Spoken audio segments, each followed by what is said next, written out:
pitch anymore. I don't understand what happened to him. He reminds me of Tiger Woods. Tiger Woods, 14-time major winner, ruled out for the rest of the season. Tiger Woods, come on, dude. You're not the only man to sit there and cheat on his woman. Join the club. Seriously, you're not the only man. I've never seen anything like that. Okay, yeah, you got caught cheating, and you was creeping, and you did what you did.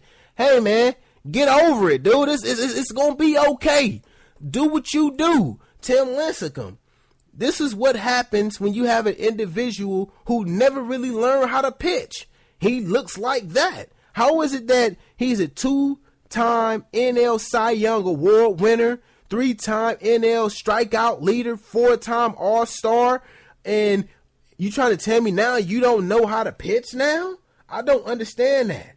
A 6.59 ERA, 6 games with the Angels? Yeah, he needs to get his act right. I don't understand that. I really not take that back. I do. That's what happens when you don't, or you never really learn the art, the craft of what you're in. We see that with a lot of players. We're going to see that with Russell Westbrook really soon. We're going to even see that with LeBron James. No, not so much LeBron. LeBron James, even 80% of LeBron James is going to be better than, I would say, 97% of the NBA. But somebody like Russell Westbrook, he never really understood or learned the art of basketball. He doesn't really know how to play basketball. He's doing everything on pure athleticism. The same thing with Tim Lincecum. Tim Lincecum never really learned how to pitch. Now that he doesn't really have that fastball anymore, now what you going to do? That's what made Clayton Kershaw so great. Yeah, it's fastball, decline, but boom, he got that devastating slider. Boom, he got that curveball. So when you put all that into one, the fastball, yeah, it's there, but I really don't need it. Only time I really need it to get a strikeout, but I got all these other pitches. Lincecum, nah, he didn't get that memo. He didn't learn how to pitch. That's why you have to learn the art. Same thing that happened. I'm going to go with boxing. Roy Jones Jr. never really learned how to throw a jab properly. Never really learned how to box. And then once all those reflexes, it started to erode him. Now it was like, okay, Roy, let's see if you really learn how to box. And the answer was no. He started getting knocked out. That's exactly what happened. Now, I've been talking about this. Now, this whole thing with Kim Kardashian and Taylor Swift, and if Taylor Swift gave permission for Kanye West to record her and all this stuff, here's my thing. I blame all this on Kanye West. Seriously, I blame all this on Kanye West. I don't care about Kim Kardashian. I blame all this on Kanye West. Kanye West, he need to leave this girl alone. They need to leave Taylor Swift alone. I like me some Taylor Swift. She makes some good music, man. Yes, sometimes it's depressing, but who cares? Who cares? Mary J. Blige, some of her music was, you listen to Mary J. Blige, you like, okay, she going through something. Keisha Cole, even though she was out for a few minutes, she was making some depressing music.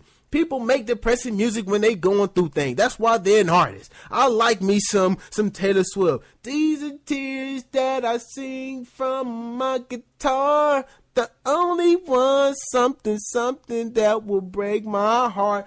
I love that song. She makes great music. They need to leave this girl alone. And I'm blaming all of this on Kanye West. Seriously. Called her a female dog in one of his raps. First of all, here's my thing. I hate when men want to sit there and go at women. Once you be a man, see, real men don't do stuff like this. And I had a problem when Snoop Dogg did the same thing to Iggy. My thing is this. Be a man. Men don't do things like that. A man stand up and he stand up on his own too, and he ain't got to be messing with no woman. Go at another man. I ain't never ever heard, at least I can say with Snoop Dogg, at least he win that Eazy-E. I ain't never heard Kanye West really go at another man. So it started to make me look at him sideways like, okay, what's wrong with you? Why you got to keep going at this woman? He already done sit there and invaded on her little, when she was at the VMAs and she up there having her award. He gonna come and say what he said for Beyonce. And it's like, dude, really? You gonna really sit there and do that? And then I'm even more upset with the dad. The dad didn't even do nothing. My whole thing is this. Trust and believe me. I just finished talking about my daughter. I love my daughter. Trust and believe me. If Kanye West would have did something like that, you would have heard something like this. Rashad Grismore has broken Kanye West's nose. He has blacked both of his eyes, and he has chipped his tooth for what he did to his daughter Layla. Oh, and we having reports right now that Kanye West is apologizing to Layla Grismore. Those are the things that I'm talking about. I love my daughter, and I'm not going to let no man sit there and disrespect my daughter. You can sit there and be mad at me all you want. That means you ain't got no daughter. But if it's a man out there who got a daughter, he feel the same way that I feel. Leave Taylor Swift alone. I blame all of this on Kanye West. Before I go, I want to end my show with this. I'm really liking what I'm seeing from Carmelo Anthony. I really am.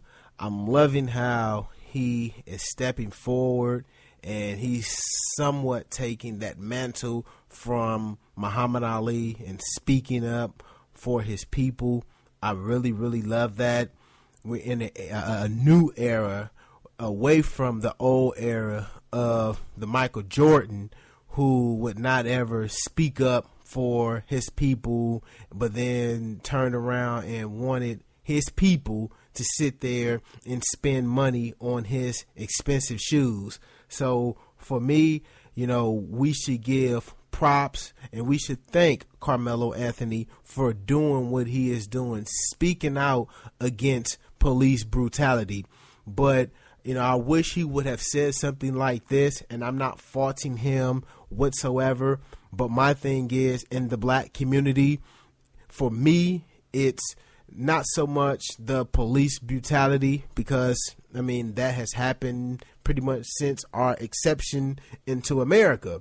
But my thing is black on black crime. That's my whole thing. See, I'm from the ghetto. I'm from South Central Los Angeles, and I can tell you that I have had more almost death experiences with black men than I have had with white men or with white police officers.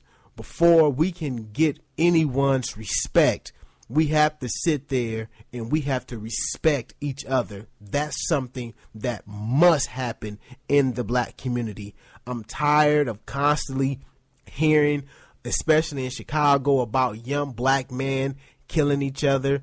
I'm tired of it. Seriously, I am so tired of it. But yes, that's my time. I am feeling good. I know I just kind of got a little deep there, but I just thought that, I just throw that in. But I'm feeling good, y'all. Seriously, I'm feeling good. I am the Grizz. I've been bantering. I've been raving. I feel so good. I'm back here on SME. I'm sweating up a storm. Woo! I feel good. In the words of, who's that? Ric Flair. Woo! Thank y'all, and I'm out.